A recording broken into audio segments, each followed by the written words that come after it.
Well, Robban, today we are going to do ground strokes. Yep. And we're going to learn the viewers or the followers about ground strokes. Yeah, so we're gonna practice ground strokes. This episode is gonna be for well, beginners. So the foundations for technique and also a little bit of tactics, how we use them and why. First things first, we need to find a position. Yeah. And when we're in the back of the court, we should be, well, approximately a big step behind the white line as a neutral position. Why? Because from here, we're still leaving a lot of the court in front of us. So if the ball bounces and we have time, we can play it off the bounce of the floor. But if the ball is hit deeper, we also can involve the glass. And involving the glass is really dependent on having the bounce come out in front of you, because that's where you want to impact the ball. So I'd say position-wise, there are really two mistakes that are made. One is you hit your shot, or your partner hit a shot, and then you start retreating backwards. Because from this position, if the ball is hit with some depth or speed, you're in trouble. Because from here, the ball, yes, it will bounce in the back of the glass, but the rebound will be really, really fast. So we'll have a lot of problems catching it. So just try to remember, you're not supposed to be guarding the glass. We want to use this part, so don't stand in the way. Another common mistake is the opposite. So you and your partner are playing the point, and you start wandering. Maybe you're up here and you're retrieving a shot, and then you get stuck in this part of the court, which we would call the transition part of the court. From here, if the ball has less speed, but still passes you, then you will not have the rebounds from the wall, because they're so short that the ball drops to the floor behind you. So it's really a matter of trying to remain at this position for the most of the rally. So playing, moving, wherever you go, and retrieving your position. So that would be a common mistake. Another common mistake would be from the back of the court, from a tactical point of view. You're not supposed to be thinking that we're not trying to hit winners. We're trying to play the point in a way of which we can go forward and actually steal the net, push the opponents back, and come forward. And the way of doing that is in a rally is to don't take a lot of risk. Play the ball very safe, and especially for beginners, you need margin of error. So high above the net, high enough, right, to make sure that you pass, and between the players towards the center is always a good placement, because it's safe and it's where misunderstandings happen. So aim your shots between the two players on the opposite side. When I look at beginners or actually intermediate players, right, I often see what you describe. People are standing here and they're trying to hit a winner and trying to hit it hard and low and try to pass the competitor. Right. Yeah. And if we were playing tennis, that's the way you should hit the ball, right? Yeah. We have to remember it's a much smaller court than tennis, and it's much more difficult and more risky to try to win the point. This is not the position. This is not the best position on our side of the court from where we try to hit winners. It's when we're reached the net position. That's where the attacking starts. Yeah. So think of it as a defensive position in the court. Yeah. So the mindset should be that we put the ball in, right? Easiest way to win a point is when the opponent wins it for us. They miss, yeah. Right? So put the ball in and keep the team together. That's also another thing that we see the combination of what you described, Magnus, is you hit a hard shot and then you start running. Yeah. That's probably the worst way to play paddle. Yeah. Super, super risky, super difficult. You give yourself no time. No, exactly. Yeah. And what I also see is the beginners that hit a ball really, really hard, sometimes they actually win the point. Yeah. Because the competitors are probably not so high-level players, but right. the higher level you get, or the higher level your competitors get, yep. the more risky yes. the hard shot is. Yes. So, if I'm the guy, I am the beginner or the intermediate player that are hitting hard from the back of the court. Right. What will your short recommendation to them? How should they think? Well, I always compare it. I try to compare it to other sports. Yeah. So just like you described, every once in a while you actually hit a winner. Yeah. Yeah. But it's like soccer. Yeah. If you think of it, this is like being from 25 meters from the goal. Yeah. You can still choose. It's up to you. You can choose where you try to shoot from, right? Yeah. But it's going to be maybe a goal of the season. Yeah. But it's not going to work very often, right? No. You're going to miss the goal. The goalkeeper's, there's no threat. And your teammates will be really angry. So it's you can't be shooting or going for a winner from every position from the court. Yeah. Tactically, it doesn't make sense because the risk. You're taking a lot of risk, and the reward is really slim to none. Yeah. To actually get there, right? So and it's like in golf. You have like 250 meters and a lot of water. Yeah. You don't hit it for the green. Yeah. I mean, so just and that's. I mean, a lot of people out there have they already know that paddle is a tactical game. Definitely. So this is the tactic. Yeah. From the back of the court, we have to develop a technique so we can rely on the ability to put the ball in. Consistency. That's the key to everything in paddle. Yeah. So once you can do that, well, then you can start placing the ball, right? Higher up in the levels. You have more options of areas from where you aim your shots. So it's not the same as like playing safe is not the same as making it easy for your opponent. So because you can play safe and still pressure or keeping, making it fairly difficult for the opponents at the net to attack you. So what we need is to remain calm. We need time, and the only way to control the pace of play and to give ourselves time is how hard. The choices that we make, because I can't control what the opponents are doing. It's up to them. If they want to accelerate their shots, go ahead. But I can only control what I'm doing. So if they hit a shot with pace towards me, I would probably choose to not do very much at all. I mean, the pace is already in the ball, so I block it, or I let it pass. To use the wall as a way of giving myself more time and slowing the ball down, and then I have an easier situation to control afterwards. Yeah. So it's almost like, opposites. Yeah. Is one way of thinking of it. If the ball has a lot of pace, I don't have to contribute pace anymore, right? If the ball is really slow, I can increase the pace, but that depends on the situation.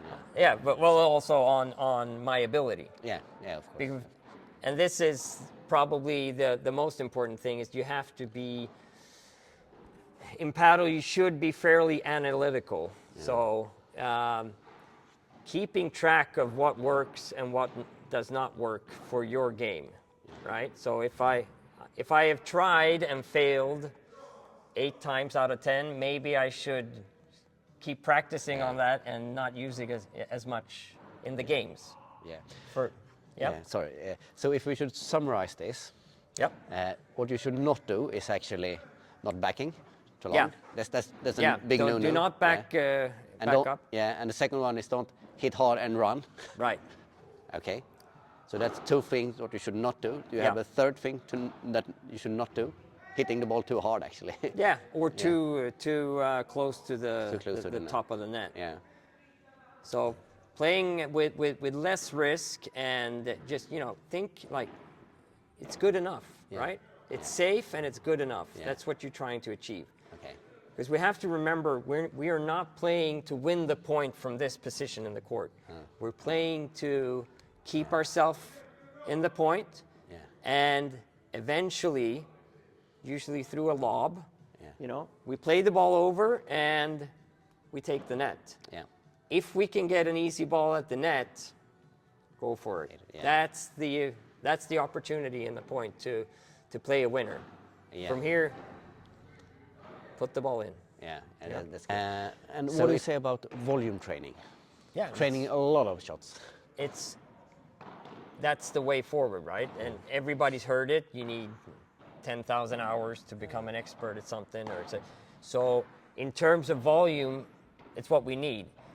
But you have to, in my mind, it's not only just hitting the ball, any way you want. It's actually trying to going through the process.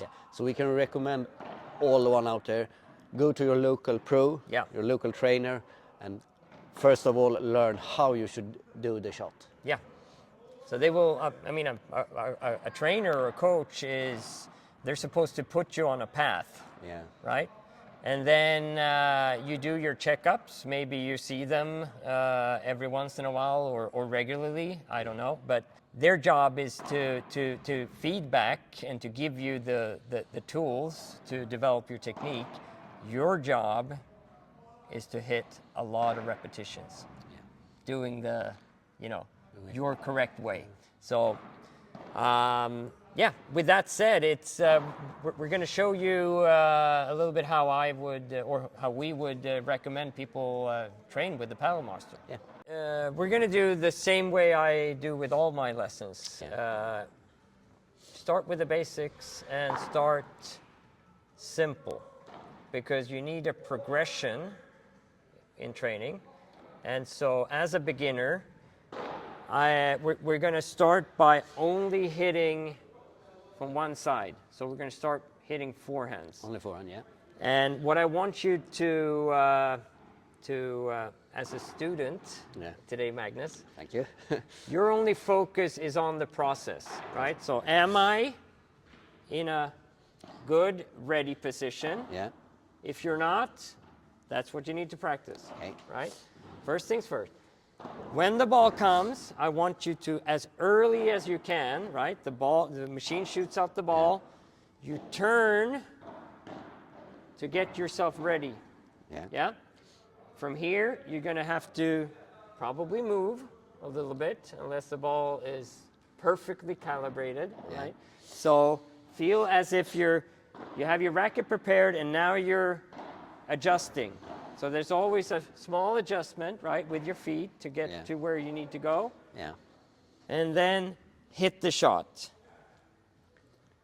That's where we start, From there, we're going to do a progression where we're going to do forehand and then a backhand, just to get the change of sides.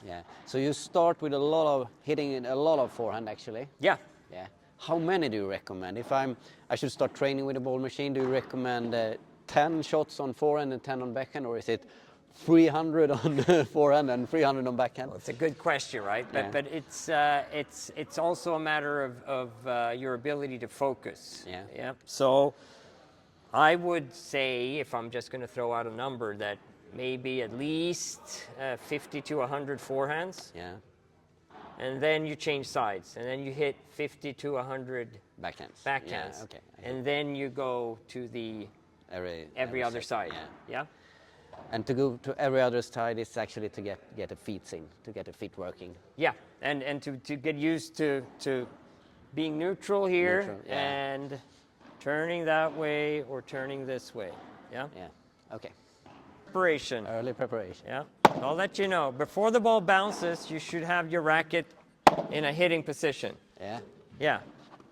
Yeah. Earlier. Early. Now, racket and hit. Yeah. Early. Hit. Yeah. There you are. As early as possible, you're pointing the racket towards the ball and keeping everything compact and short. There you are. Stabilize your wrist a little bit. So, yeah. Det där känns inget bra. Jag vill inte ens visa det där. In English, Magnus. Okay. So, yeah, you're not too happy with your forehands right now. No, definitely not. No. It was really, really bad. Well, actually, yeah. And you're not properly warmed up, perhaps. No, right? really. The one thing that I see that's going to help you a lot, I think, is first of all, try to keep your right elbow close to your body. Okay. At all times, right? Yeah. Because if you keep it here, the adjustment is with your feet. Yeah. See? So this is one of the things that I see a lot, especially beginners.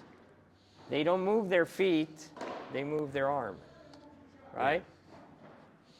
So in order to remain compact and be as strong as you can, on the ball, the right elbow stays close to your body, you turn, then you have to adjust, yeah? And then you swing through. Also, the preparation. Because right now, I see the ball, you get your racket to here, yeah? The ball bounces, and then you go back. So it's a little long, but also you're late. So think of it as you're striving to get your racket out. As soon as the ball is coming towards, you know it's a forehand. Yeah. Here. Now you wait, adjust, and go forward. So there's no going back once the ball is hit. It's just put. Yeah, sorry. Yeah. So what I actually do is like this and then this. Yeah. Okay, so okay, so this. Exactly. Yeah, and that's logical. It may differ, right? I'm not saying there's, because I don't like the thought of like do this way exactly. We have to find Magnus' way. Yeah. But one thing I know is the earlier you prepare your racket, the more still the racket is, the easier it is to think, well, when is the time to actually go forward? Yeah. So if the ball is coming and it's, now you're supposed to be hitting and you're still going back, it's going to stress you out. Yeah? So just elbow close to your body, prepare the racket super early for you. I mean, exaggerate, and then forward. Yeah? Yeah, let's good. Try this. Yeah. Start på bollen. Yeah? Too late. Earlier. Now. Yes. Early. Now. There you are. Much better. Yeah. Yes. Early. You're waiting with the racket. Earlier. Yeah. Racket out and then forward. There you are. Okay, Magnus. Yes. We've been working on your forehand for a bit, and now it's time to change to backhand side. Yeah, cool. Yep. Same ready position. Same ready position. I want you to turn. Yeah. And if you want to do it correctly, hold on to the racket with both hands until you hit the shot. That's when you release through. Yeah? So just try to think of the same things, compact, short swings. Yeah, prepare the racket early. So the ball comes, you turn, adjust, yeah, and release through. Okay. Give it a go. Start moving, feet. Very good.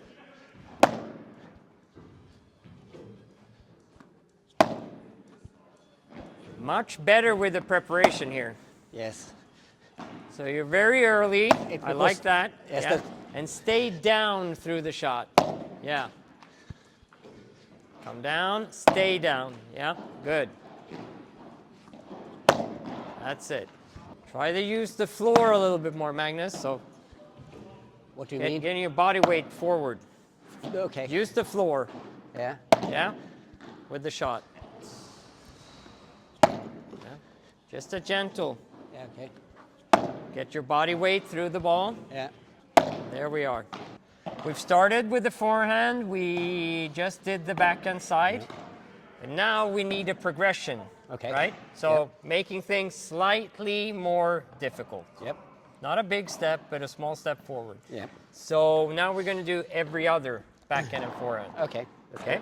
So just think of the early preparation, elbow close, use the floor. Yeah. Same here. That's very good. Short, short, short on the forehand. Yeah. And earlier.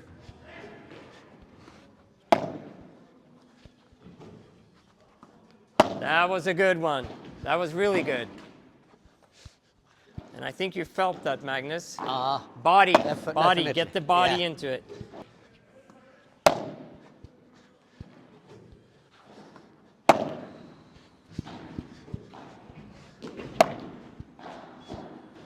Well, thank you for today, Robin. Well, thank you. It was really great. Yeah. So how should we summarize this? Well, again, we've gone through the technique of the ground strokes. Yeah. It always starts with the grip, the ready position, both hands on your racket, and the neutral position. After that, it's either turning to the right or to the left, right, to get the racket ready. The faster we can do that first step, the better, because the rest is timing the ball to the racket and then hitting the shot. So technique-wise, I think that's enough for beginners, right? Yeah. And other than that, it's and hopefully we showed that it's putting less pace on the ball makes the ball go in more often than high-paced shots. So that's a good thing in paddle.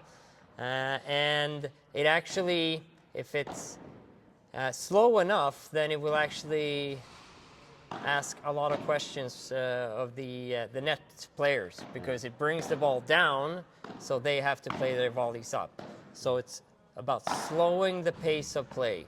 Yeah. Yeah, it's a good strategy to have from the back of the court. Yeah.